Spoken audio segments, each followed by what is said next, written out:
नमस्कार दोस्तों, my voice अल्फाज में आप सभी का स्वागत है। आइए आज सुनते हैं लेखक रॉल्ड डाल द्वारा लिखी कहानी आखिरी दावत। कमरा गर्म और साफ सुथरा था। पर्दे खिंचे हुए थे। 2 टेबल लैंप चल रहे थे, उसका अपना और दूसरा सामने की खाली कुर्सी के पास।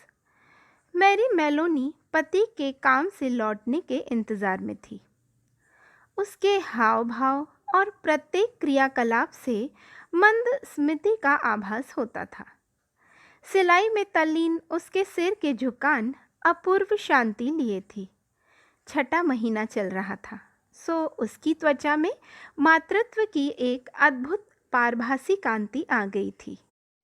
होठों पर कोमलता थी, विशाल पलकों में और भी श्यामलता घिर आई थी। 5 बजने वाले थे कि उसने कार का दरवाज़ा पटके जाने और फिर बाहर ताले में चाबी घुमाने की आवाज़ सुनी। सिलाई का काम परे रख वह भीतर आते पति के स्वागत के लिए बढ़ी। दिन का यह समय हमेशा प्रसन्नता लिए आता था। घर में घंटों गुमसुम अकेली बैठने के बाद पति का यह सानिध्य उसे सुखद लगता। वह उसके पास शांत बैठी रहती। पति का धीमे धीमे लंबे डग भरते भीतर आना, धीमे धीमे लंबे डग भरते कमरे में चलना या फिर तन बदन ढीला छोड़कर कुर्सी में पड़ जाना उसे प्रिय लगते। पति की खोई सी अपलक दृष्टि का अपने पर सिमट आना या चेहरे की हास्यास्पद आकृति उसे मोहक लगती। थके होने पर भी कोई शिकायत न करने का अंदाज उसे भाता था। छी, यह भी कोई बात है? तुम जैसा सीनियर अफसर दिन भर गली गली गश्त करता फिरता है, पुलिस वालों को शर्म नहीं आती? उसने कहा। वह कुछ नहीं बोला, सो वह सिर झुकाकर चुपचाप सीने लगी। डार्लिंग, उसने फिर कहा, कुछ खाओगे? थोड़ा चीज़ दूँ? मैंने कुछ नहीं चढ़ाया है कि बाहर खा आएंगे। नहीं, वह बोला। बहुत थक गए हो तो रहने दो, यहीं कुछ बना लेती हूँ। कौन देर लगेगी? फ्रिज में बहुत सा सामान पड़ा है, यहीं बैठ के खा लो। ला दूँ? उसकी आंखें उत्तर में किसी मुस्कुराहट या फिर सिर ही हिलने की राह तकती रहीं, मगर वह अविचल रहा। खैर, वह बोली, मैं तुम्हें थोड़ा सा चीज़ और बिस्किट ला देती हूँ। मुझे कुछ नहीं चाहिए। अब वह फूटा। असहज सी होकर उसने कुर्सी में पहलू बदला। बड़ी बड़ी आंखें अब भी उसके चेहरे को तक रही थीं। लेकिन खाना तो तुम्हें ज़रूर खाना होगा। पोर्क लोगे? ना हो तो चाप फ्राई कर लेती हूँ, फ्रिज में सब कुछ है, जो कहो ला दूँ। नहीं, छोड़ो, वह बोला। कोई बात हुई? तुम्हें खाना ही पड़ेगा, मैं खाना बना लेती हूँ। खाओ न खाओ तुम्हारी मर्जी। वह सिलाई विलाई लैंप के पास सरका कर उठ खड़ी हुई। यहीं बैठ जाओ, वह बोला। 1 मिनट ज़रा बैठो तो। वह धीमे से कुर्सी में ढल गई।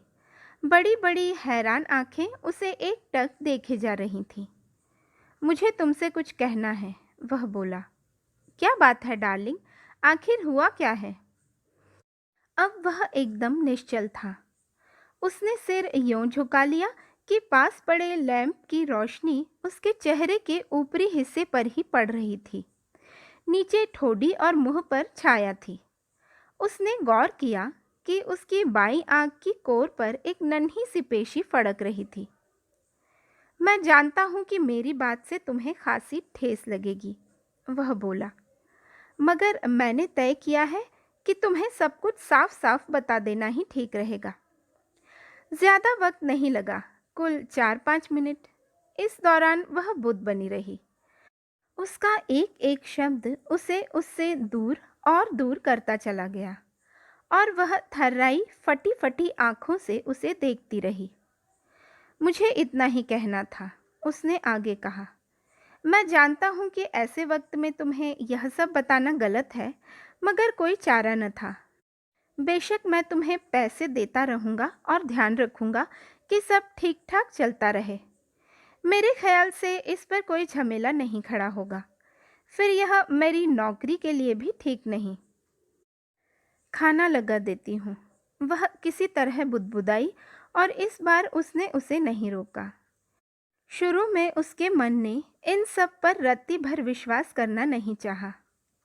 वह अपने काम धाम में यथावत जुटी रहे और सारी सुनी अनसुनी कर जाए तो हो सकता है कि तंद्रा भंग होने पर उसे पता चले कि सब झूठ था। कुछ भी तो नहीं हुआ।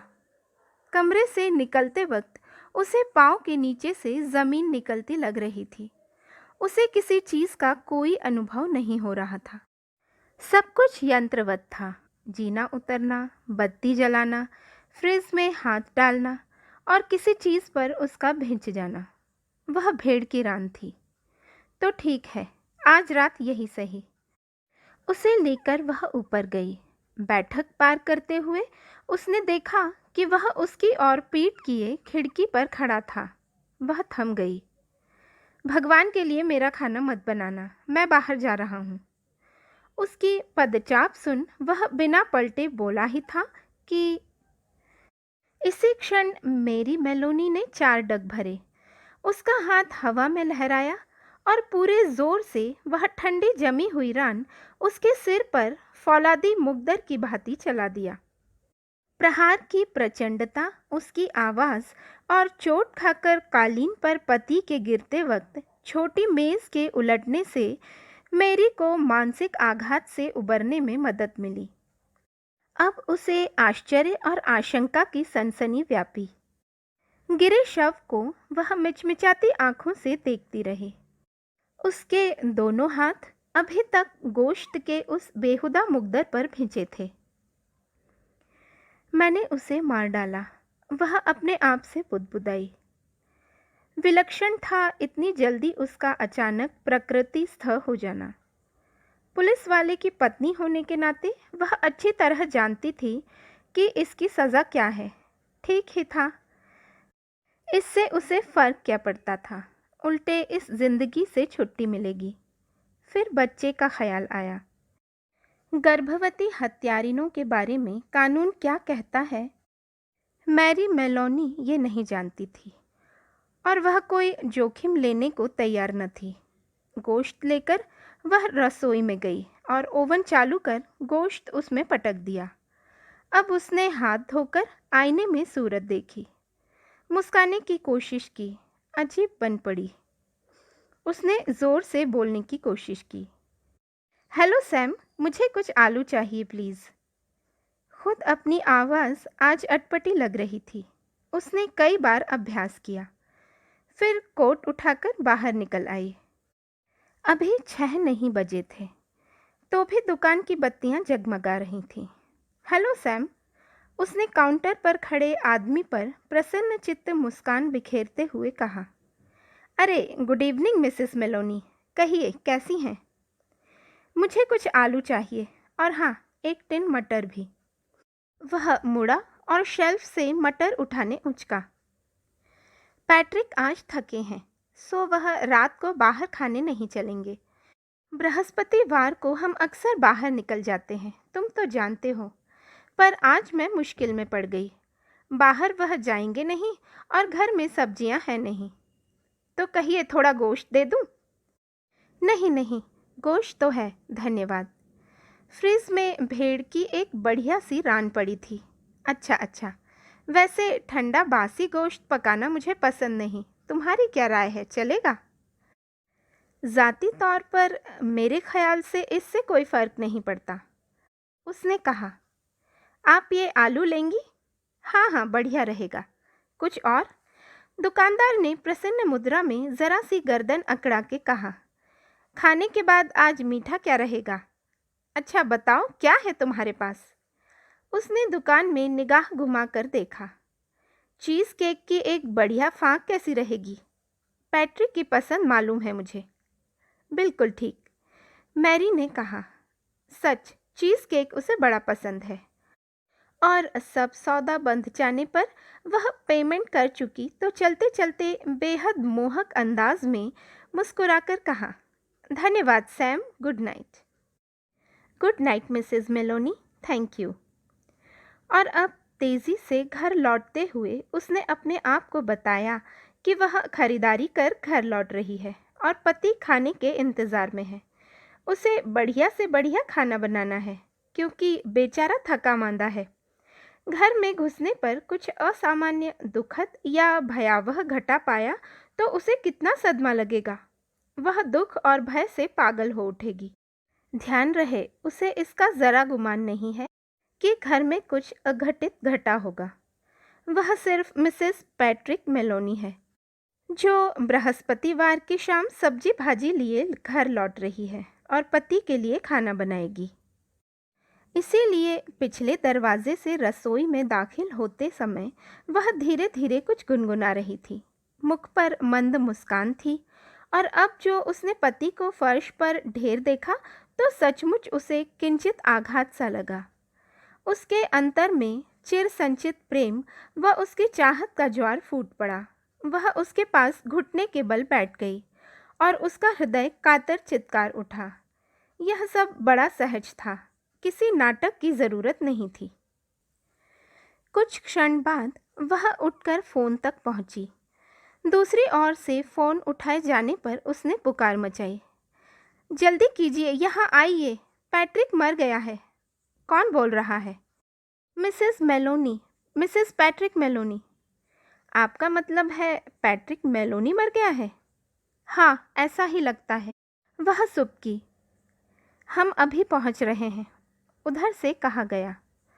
पुलिस कार बहुत जल्दी आई। सामने का दरवाज़ा खुला तो दो पुलिसमैन भीतर गए। वह उन दोनों को जानती थी। सच तो यह है कि यह थाने के लगभग सभी लोगों को जानती थी। सो वह विक्षिप्त सी रोते रोते जैक नूनन की बाहों में गिर पड़ी। संक्षेप में उसने दुकान जाने और वहां से लौटने पर फर्श पर शव पड़ा देखने तक का पूरा वाकया बयान कर दिया।